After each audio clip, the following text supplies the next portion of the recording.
Hello guys, आशा करता हूँ आप सब लोग एकदम मजे में होंगे। तो जैसे कि हमने अभी मतलब जो हमारे 2-3 बंदे हैं टीम के, उनके साथ डिस्कस करा और बाकी लोगों से भी बात करी, तो फाइनली हमने ये सोचा कि क्यों ना हम भी क्लैट को लेकर जो स्टूडेंट है क्लैट के, उनको कुछ ना कुछ पढ़ाएं, कुछ ना कुछ उनको नॉलेज दे जो उनके एग्जाम में आगे जाकर हेल्प करे, जो उनका एंट्रेंस एग्जाम होगा।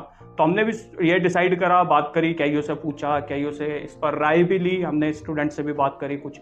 तो बहुतों ने बहुत सी प्रॉब्लम भी बताई। बहुतों ने कहा कि भाई कई बार ऐसा होता है कि हमारे कॉन्सेप्ट क्लियर नहीं हो पाते, कई बार हमें चीज़ें समझ नहीं आती। कई ऐसे भी हैं जिन्होंने लास्ट ईयर क्लैट एग्जाम दिया, तो उनसे भी बात करी, उन्होंने भी कहा कि भाई है कुछ ऐसी चीज़ें जो मतलब। तो हमने जब औरों से बात कर कर आके जब फाइनल गया, तो हमने भी डिसीजन लिया कि क्यों ना हम भी क्लैट की कोचिंग वगैरह दे, क्लैट के हम पढ़ाएं। अभी तो कह रही है कि कोई भी चार्जेबल वगैरह अभी क्लैट की कोचिंग वगैरह को लेकर नहीं है, और इसके अंदर यह है कि मैं ही आपको क्लैट के बारे में बताऊंगा। कोई भी अगर इंपॉर्टेंट अपडेट वगैरह आती है क्लैट के अंदर, वो मैं आपको बताऊंगा।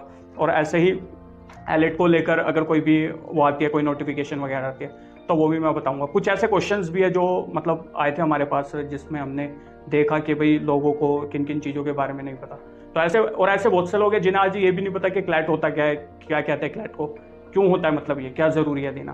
तो ये सारे क्वेश्चन है जिसको हम कवर अप करेंगे। तो मैं ये अनाउंसमेंट कर देता हूँ कि भाई हम जो है अब क्लैट की भी कोचिंग देंगे, लेकिन इसके अंदर कौन कौन से सब्जेक्ट पढ़ाए जाएंगे उसके बारे में मैं आपको स्टार्टिंग में बता देता हूँ कि इसके अंदर जो है हम जो कराएंगे, एक तो आपका जो लीगल रीजनिंग है, एक तो वो हम कवर अप कराएंगे। और इसके बाद जो आपका करंट अफेयर में जीके वगैरह जो है, करंट अफेयर, वो हम दो इसमें वो करेंगे। रीज़न इसके पीछे है क्योंकि यार देखो, लीगल का ऐसा है कि मैं एडवोकेट हूँ, तो मेरे को लीगली नॉलेज है उन चीज़ों की, ठीक है। करंट अफेयर वगैरह भी अच्छे खासे पता है, वो भी हम करते रहते हैं। तो हमको ये दो चीज़ में हमारी अच्छी कमांड है। तो जो जिसमें हमारी कमांड है, जिसे हम पता है कि भाई ये चीज़ हम अच्छी तरीके से कर सकते हैं और समझा सकते हैं स्टूडेंट्स को, उनका कॉन्सेप्ट क्लियर कर सकते हैं, उनको बता सकते हैं कि ये भी क्वेश्चन आ सकता है, वो भी क्वेश्चन आ सकता है, तो उसी चीज़ में हम हाथ डालेंगे। अगर हमें पता है कि भाई लॉजिकल रीजनिंग हो गया या इंग्लिश लैंग्वेज हो गई, इसमें अभी हमने मतलब इतना डीप में हम जाना नहीं चाहते, तो इसलिए हम उधर नहीं जाएंगे।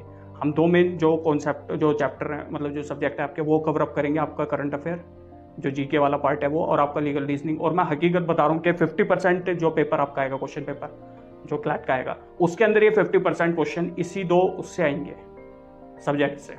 बाकी तीन अलग अलग सब्जेक्ट है, लेकिन जो वो है। और बात रही इंग्लिश की, तो इंग्लिश का देखिए ऐसा है कि इंग्लिश तो आप जब तक खुद से प्रैक्टिस नहीं करोगे, खुद से वोकैब वगैरह नहीं करोगे, ग्रामर वगैरह की जो प्रॉब्लम है खुद से सॉल्व नहीं करोगे, तब तक आपको वो चीज़ें क्लियर नहीं होंगी। तो अब आ जाते हैं कुछ क्वेश्चन उठा लेते हैं जिसमें कॉन्सेप्ट आपके क्लियर होते रहेंगे। तो इसके अंदर ये है कि भाई, और हाँ एक चीज़ मैं और ये बता दूं कि हम तैयारी कैसे करेंगे क्लैट की। तो हम जो तैयारी कराएंगे वो आपकी क्लैट की ऐसे कराएंगे कि हम पहले तो जो प्रीवियस ईयर के क्वेश्चन पेपर है उनको सॉल्व करेंगे, जो हमारे लीगल रीजनिंग के क्वेश्चन है वो उठाएंगे, ठीक है। हम उसमें जो करंट अफेयर वगैरह हैं, हालांकि करंट के लिए हम वीकेंड क्लास रखेंगे, जिसमें हम वीकेंड पे आपको प्रोवाइड कराएंगे करंट अफेयर, जिसमें जीके का भी टच होगा। क्योंकि अगर आप प्रीवियस ईयर के क्वेश्चन पेपर 2022 का जो पेपर देखोगे, जो 2023 के बैच के लिए पेपर था, अगर आप उसको भी देखोगे तो उसके अंदर जो टॉपिक तो करंट आए हैं, जो पैराग्राफ एक दे दिया गया, फिर उससे आपके क्वेश्चन उसके पैराग्राफ से रिलेटेड है। हालांकि जो टॉपिक पैराग्राफ आया वो तो करंट अफेयर का ही आया है, लेकिन उसमें कुछ क्वेश्चन उनसे जीके के भी पूछ लिए गए हैं। तो इसका मतलब यही है कि दिया करंट अफेयर ही है, बट कहीं ना कहीं करंट अफेयर में जीके का टच रहा है मौजूद। तो इस कॉन्सेप्ट के थ्रू हम पढ़ने की कोशिश करेंगे, चीज़ों को समझने की कोशिश करेंगे। तो हम वीकेंड पे जो हमारा करंट अफेयर है वो करेंगे, बाकी हम जो हमारा लीगल रीजनिंग है उसको हम करते चलेंगे। तो अब उठाते हैं हम जो जो प्रॉब्लम आई है, जो जो मतलब लोगों के है दिमाग में कि भाई क्वेश्चंस, उसको हम क्लियर करते हैं जो हमसे पूछे गए हैं। अब सबसे पहले जो क्वेश्चन हमसे पूछा गया था कि भाई ये क्लैट क्या है, मैं एक चीज़ बता दूं, ये क्लैट जो है ये एक लॉ एंट्रेंस एग्जाम होता है, ठीक है। ये एमसीक्यू मल्टीपल चॉइस क्वेश्चन इसके अंदर आते हैं।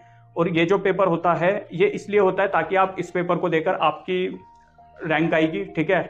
एनएल यानी कि नेशनल लॉ जो यूनिवर्सिटी है, उसके लेवल पे जो कॉलेजेस हैं उसमें हमारी रैंक आती है, जिसमें हमें फिर कॉलेजेस वगैरह रैंक के हिसाब से अलॉट होते हैं। ये हमारा क्लैट के अंदर आता है। ऐसे ही एलाइट जो है उसके अंदर भी सेम ही है, लॉ एंट्रेंस का एग्जाम होता है, ठीक है। जो हमारी रैंक आती है, जितने मार्क्स आते हैं उसके हिसाब से। तो ये कौन बंदा दे सकता है, कोई नहीं दे सकता। इसके अंदर ये बंदा दे सकता है जिसने 12th पास कर लिया है या फिर 12th में भी है, ठीक है। कौन पर्सन दे सकता है, कौन अप्लाई कर सकता है, फॉर्म इसके जब निकलेंगे, जहाँ तक क्या तो जुलाई के लास्ट वीक या फिर अगस्त के फर्स्ट वीक तक क्लैट के फॉर्म निकल जाएंगे। तो इसके अंदर कौन बंदा अप्लाई कर सकता है, कौन नहीं, वो यही है कि जिस पर्सन ने 12th पास कर लियो या फिर जो अभी 12th कर रहा हो, वो पर्सन अपेयर कर सकता है। और इसके साथ एक और कंडीशन है, अगर आप जनरल ओबीसी कैटेगरी के हैं, ठीक है, एनआरआई जनरल ओबीसी कैटेगरी के हैं, तो इसमें आपको 45% आपकी 12th क्लास में चाहिए। अगर 45 हैं या फिर 45 से अबव है तभी आप इसमें एग्ज़ाम फॉर्म भर सकते हैं, वरना आप इसके लिए एलिजिबल नहीं है। और अगर आप SC ST कैटेगरी से हैं तो इसमें आपके 40% या फिर उससे ज़्यादा होने चाहिए, तब आप वो कर सकते हो, वो अप्लाई कर सकते हो फॉर्म के लिए। पहली चीज़ है। और दूसरी चीज़, इसके अंदर कोई अटैम्प्ट होता है, मान लीजिए इस साल आपका खुदा ना खास्ता क्लैट नहीं निकला तो अगले साल दे सकते हैं नहीं, आप दे सकते हो। इसके अंदर अटैम्प्ट की कोई भी लिमिट नहीं है। इसके बाद है क्या कोई एज लिमिट है? एज लिमिट एज सच कोई मैक्सिमम एज लिमिट नहीं है, ठीक है, आप दे सकते हैं। इसके बाद आ जाओ, ये तो हो गया जनरल जो वो है, और इसका जो अभी बता दिया मैंने उसमें निकल जाएगा। और इसका जो एग्ज़ाम है वो होगा 3 दिसंबर को, ठीक है। 3 दिसंबर को एग्ज़ाम होगा आपका क्लैट का, और 10 दिसंबर को होगा एलाइट का। ये चीज़ क्लियर हो गई। अब इसके बाद आ जाइए पेपर का स्ट्रक्चर क्या होता है, कैसा नहीं होता, क्योंकि अभी 15 जून को एक नोटिफिकेशन भी आया था, जिसमें मैं बताता हूँ कि नोटिफिकेशन में क्या था। तो ये नोटिफिकेशन आया था 15 जून को। उसके हिसाब से है कि जो पहले आपका जो क्वेश्चन पेपर में क्वेश्चन आते थे, वो आते थे पहले 150 क्वेश्चन, जो 120 मार्क्स के होते थे। लेकिन इस बार जो क्लैट ने नोटिफिकेशन इशू करा, उसके अंदर ये कहा गया कि अब जो क्वेश्चन है वो 120 क्वेश्चन आएंगे, यानी कि 120 मार्क्स के 120 क्वेश्चन। और जो नेगेटिव मार्किंग है वो यही है, 0.25 की नेगेटिव मार्किंग होगी। और इसके साथ ही 5 जो सब्जेक्ट्स हैं उसके रिगार्ड में ही क्वेश्चंस आएंगे जो आपके आएंगे, जो इंग्लिश लैंग्वेज है, करंट अफेयर है, जीके का, लीगल रीजनिंग है, लॉजिकल रीजनिंग है, और आपका फिर क्वांटिटेटिव टेक्निक्स है। इधर से क्वेश्चंस पूछे जाएंगे। लेकिन मैं आपको ये पहले भी बताई थी, अब भी बताता हूँ, जो आपका करंट अफेयर और लीगल रीजनिंग है, इससे ही लगभग आधा जो एग्जाम, मतलब 60 क्वेश्चन जो हैं वो इसी चीज़ के आएंगे।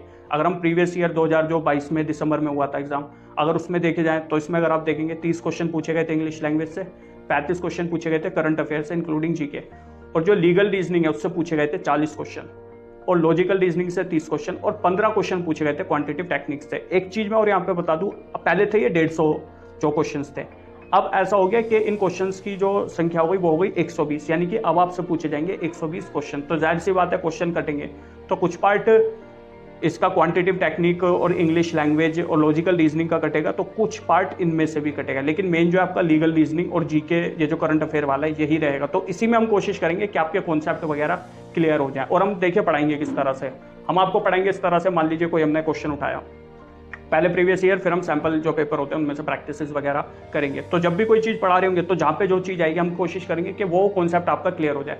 क्योंकि अगर एक क्वेश्चन अगर हम उठाएं प्रीवियस ईयर का, तो 498 के ऊपर क्वेश्चन आया था IPC का क्वालिटी के ऊपर। तो इसके अंदर एक क्वेश्चन ये आ गया था कि भाई जो उसका फ्रेंड है हस्बैंड का, ठीक है, क्या वो हस्बैंड के रिलेटिव में आएगा या नहीं आएगा, ऐसी कुछ क्वेश्चन पूछा गया था। लेकिन मतलब यही था, अब जब तक आपको कॉन्सेप्ट क्लियर नहीं होगा तब तक आपको ये समझ नहीं आएगा कि हस्बैंड रिलेटिव में आ सकता है, नहीं आ सकता, क्यों आ सकता है, क्यों नहीं आ सकता। मान लीजिए क्रुएलिटी वर्ड आ गया, ठीक है, सेक्शन भी मेंशन है, बट अगर आपको उसका मतलब ही नहीं पता तो फिर क्या फायदा। तो इसलिए जब तक आपके कॉन्सेप्ट क्लियर नहीं होंगे आपको समझ नहीं आएगा। रट्टाफिकेशन मत करना लॉ को लेकर, क्योंकि अगर आपने अभी वो रट्टाफिकेशन करके पास कर लिया तो जब इन फ्यूचर आप लॉ कॉलेज में जाएंगे, वहां पर जब आप पढ़ेंगे तो आपको फिर उस चीज को समझने में काफी मगअप करना पड़ेगा। तो इसलिए मैं ये चीज कह रहा हूँ, रट्टाफिकेशन मत करना। अभी सफिशिएंट टाइम है, अराउंड 5 महीने के आपके पास है, सफिशिएंट टाइम है। लेकिन इतना भी सफिशिएंट मत समझना कि एक एक जो सेक्शन है उसको आप ले जा रहे हो एक एक हफ्ता, ऐसा नहीं है। मेन चीजें वो हम कवर अप करेंगे, हम ऐसा नहीं कि पूरी लॉ करेंगे, नहीं, ऐसा भी नहीं है। मैं आपको बता दूं कि पूरी लॉ कवर अप करेंगे, नहीं, ऊपर से पढ़ेंगे, लेकिन इस तरह से पढ़ेंगे कि भाई वो चीज़ हमें समझ आ जाए कि अगर हम क्वेश्चन उसमें एग्जाम हॉल में बैठे, हम क्वेश्चन पेपर में वो क्वेश्चन देख रहे हैं, तो हमको इतना समझ रहे, इतना पता रहे कि किस बारे में क्या बात चल रही है और इसका आंसर कैसे क्या हो सकता है, ठीक है। इसलिए इसको नाम ही लीगल रीजनिंग दिया हुआ है। और ये जो लॉ मेकर है उनको भी पता है कि किस तरह से पेपर बनाना है, किस तरह से नहीं बनाना, क्योंकि वो आपके माइंड को जानते हैं कि भाई इतना ये आंसर दे सकता है या इतना ये आंसर नहीं दे सकता, तो हमें क्या पूछना है क्या नहीं। लेकिन आप अपनी तरफ से पूरे इस तरह से प्रिपेयर रहो, क्योंकि आप क्या, मतलब जनरली बहुत से लोग क्या करते हैं, जो स्टूडेंट होते हैं, वो जैसे ही आपका दिसंबर में पेपर है, जैसे ही आएगा नवंबर या आएगा अक्टूबर, वो तब बुक्स उठा के पढ़नी शुरू करेंगे। तो तब क्या होता है, आप इतने कंफ्यूज हो जाते हो, चीज़ें आपको हार्ड लगती है, आप जल्दी में काफ़ी ज़्यादा रहते हो, तो आपको बहुत ज़्यादा प्रॉब्लम उस टाइम पे फेस करनी पड़ जाती है। तो इस चीज़ का ध्यान रखना, अभी आप पे टाइम है। अगर आप आराम से भी पढ़ोगे, सीरियस होगे, तो आप कवर अप कर लोगे। लेकिन आप सोचोगे मैं एंड में पढ़ूंगा, तो लिख के दे रहा हूँ, आप कवर अप नहीं करोगे, ठीक है। ये स्पेशली उन लोगों के लिए जो 12th के अंदर है, क्योंकि आपको अपने बोर्ड के प्रिपेयर भी करना है और इधर इस चीज़ को भी देखना। तो थोड़ा बैलेंस अगर अभी से बना, क्योंकि अभी आपके पास टाइम है, अगर बैलेंस बना के चलोगे तो कवर अप चीज़ें हो जाएंगी। करंट अफेयर के लिए आप न्यूज़पेपर वगैरह पढ़ते रहिए, बाकी हम बताएंगे, क्योंकि आप में भी हैबिट अगर, और एक चीज़ मेन, रीडिंग की हैबिट जरूर डालो। कुछ भी पढ़ो, लेकिन पढ़ो, चाहे आप लीगल कोई चीज़ पढ़ रहे हो या फिर आप कोई वो पढ़ रहे हो। बेरेक्ट मत पढ़ना भी मैं इसलिए सजेस्ट कर रहा हूँ, बहुत से लोग कहेंगे भी पढ़ लो, क्योंकि बेरेक्ट की लैंग्वेज थोड़ा समझने में आपको टाइम लग जाएगा। तो उधर बाकी हूँ मैं, टेंशन मतलब बेरेक्ट वगैरह के लिए ऐसा कोई वो नहीं है। मैं सिंपल कॉन्सेप्ट में आपको चीज़ें समझाऊंगा, जो मेरा काम है। तुम्हारा भाई है, उस चीज़ की टेंशन वगैरह तुम मत लो। बस इतना रहो, सीरियस रहो और लेक्चर को देखते रहो, आपको चीज़ें, वीडियो को देखते रहो, आपको चीज़ें समझ आती रहेंगी। कोई भी दिक्कत आती है, कुछ भी दिक्कत आती है कि तुम्हें ये समझ नहीं आ रहा, तुम्हें वो समझ नहीं आ रहा, तो तुम मेरे से वो कमेंट सेक्शन के अंदर डाल के पूछ सकते हो। मैं अगर वीडियो होगा उस पर वीडियो बना दूंगा। अगर मेरे को लगेगा कि आपको मैं टाइप करके ही समझा सकता हूँ, चीज़ कोई इतनी बड़ी नहीं है, तो मैं समझाऊंगा। लेकिन जहाँ जो मैं पढ़ा रहा हूँ, कहीं मेरे को लगेगा कि यार ये चीज़ आपको बतानी चाहिए, ये चीज़ ज़रूरी है, तो वहाँ मैं आपको बताऊंगा। बाकी आपके हाथ में फ़ोन है, आपको देखना है देखो, नहीं देखना वो आपकी मर्जी है। लेकिन मैं कोशिश अपनी तरफ से पूरी करूँगा कि भाई ये जो दो हैं, एक करंट अफेयर हो गया इंक्लूडिंग जीके और एक लीगल रीजनिंग और लीगल वो रीजनिंग, इन दो चीज़ को मैं पूरा कवरअप करके चलूँगा। जितना मेरे से होगा मैं करके चलूँगा, क्योंकि मेरा बस यही मेन एम होगा कि आप वो पेपर में अच्छे से अच्छी रैंक लेकर आ जाओ, क्योंकि यही दो मेन है। बाकी और भी मेन है, लेकिन 50% पेपर अगर वो आ रहा है तो जाहिर सी बात है इस पर ध्यान देना ज़्यादा ज़रूरी है। और आगे जाके आपको, और ये लॉ मेकर को भी, मतलब लॉ मेकर क्या, जो आपका पेपर बना रहे हैं उनको भी इस चीज़ के बारे में अच्छी तरीके से पता है कि क्या चीज़ देनी है, क्या चीज़ नहीं देनी। तो उस चीज़ को हम देखते हुए चलेंगे। बाकी हम शुरू करते हैं। बाकी अगर आपको कुछ पूछना है या आपको लगता है कि यार ये चीज़ पता नहीं है या वो चीज़ पता नहीं है, जो भी आपको पूछना है, जो भी आपके मन में बात हो, कमेंट सेक्शन के अंदर डालिए, हम उसका आंसर देंगे। कुछ भी चीज़ आपको पूछनी हो आप वो डालिए कमेंट सेक्शन के अंदर। और बाकी तो बस यही है, बाकी तो और कुछ नहीं। बाकी हम मिलते हैं नेक्स्ट वीडियो में। बाकी टेंशन वगैरह मत लीजिए, हम बैठे हैं, आपका करा के देंगे 110%। Thank you so much.